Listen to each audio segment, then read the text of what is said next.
Carl Hooker, Director of Instructional Technology for Eanes ISD. This is the middle school iPad orientation video. We're sure you're excited about receiving your iPads, but before we do so, let's go over a few ground rules. As middle school students, you are all familiar with the acceptable use policies of the past. Well, now those have been changed to the responsible use guidelines. These new guidelines have middle school specific areas that cover digital citizenship, internet safety, and other age-appropriate items when being a responsible student with technology. We want you to love and care for your iPads, but please remember, these are learning tools provided to you by the district. One of the first tips about your iPad is to make sure you don't change the name of the iPad. The name is located under the Settings button in the General area under the word Name. It should be named the exact same code that's on the back of your iPad. This is what allows you to get apps from us and also helps us whenever you have a lost or stolen iPad.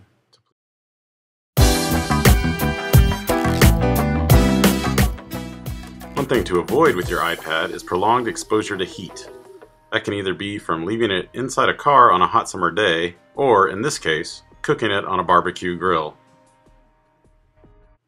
When cleaning your iPad, you'll want to use a dry cloth or shirt sleeve to wipe your iPad clean. Do not spray water or chemicals on your iPad, and please do not submerge your entire iPad underwater. Some of the most common iPad accidents happen when someone trips on the stairs or drops their iPad off their desk. You'll want to avoid dropping your iPad at all costs. And certainly don't attempt to drop it from a 60-foot lift like this guy. What happens? 60 feet, all clear. Alright, that definitely does not look good. One final tip. Do not attempt to break your iPad in half over the bottom of a blender, and then proceed to stick your iPad in a blender. This will not only destroy your iPad, it'll also destroy your blender. While these may be some extreme examples, one thing you can do to keep your iPad safe is to always leave it inside its case.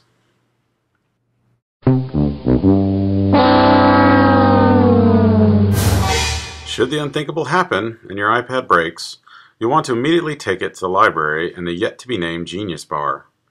There, your iPad will be assessed for damages, and depending on whether or not you paid for insurance, you'll be given a fee to pay for replacement. Your iPad will not be replaced until you pay this fee.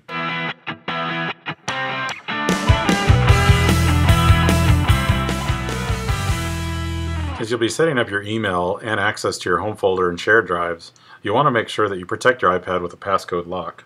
To do that, go into Settings, click on General, scroll down to where it says Passcode Lock, and then turn your passcode on.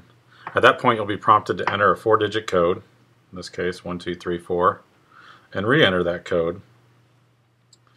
That code will be the one you'll use for whenever your iPad goes to sleep. That way, if it's ever recovered, no one will be able to access your personal files that you're already logged into. It's recommended that one of the other features you add to your iPad is the Find My iPad feature. This is located in Settings. Click on iCloud. You'll notice after you log in with your Apple ID that you'll have the option of turning on the Find My iPad feature. While we can find your iPad within the school district walls, this will be very handy if you ever should lose your iPad outside of the school district. Go to iCloud.com to locate your iPad.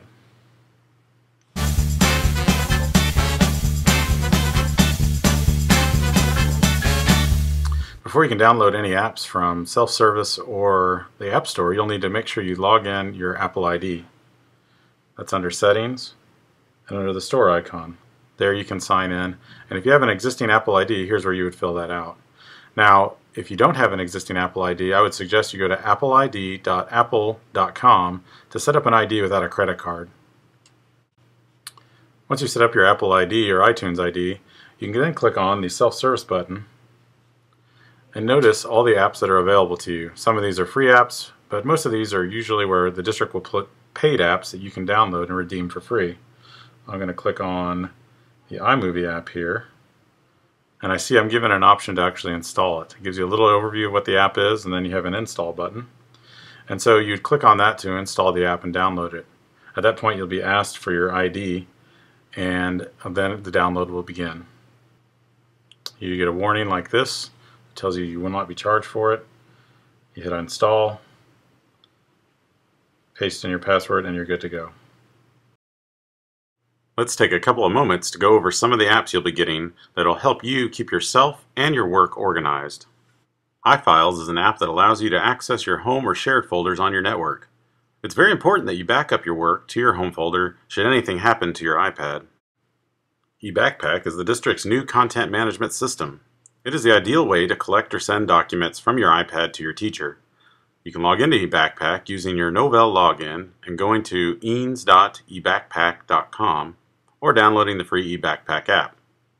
Once in there, you'll notice that all your courses are already loaded. You may also set up your Eanes Gmail account to send and receive documents from your teacher. Remember that email is a privilege and that you do follow all the responsible use guidelines when it comes to sending mail messages.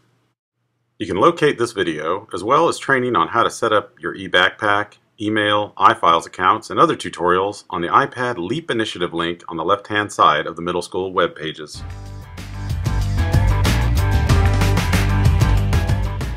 Before tucking your iPad in for bed and reading it a nighttime story, be sure to plug it in with the appropriate charger.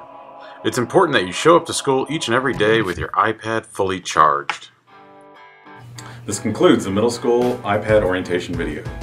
We thank you for watching, and we hope that you have a wonderful year learning and interacting and being responsible with your iPad.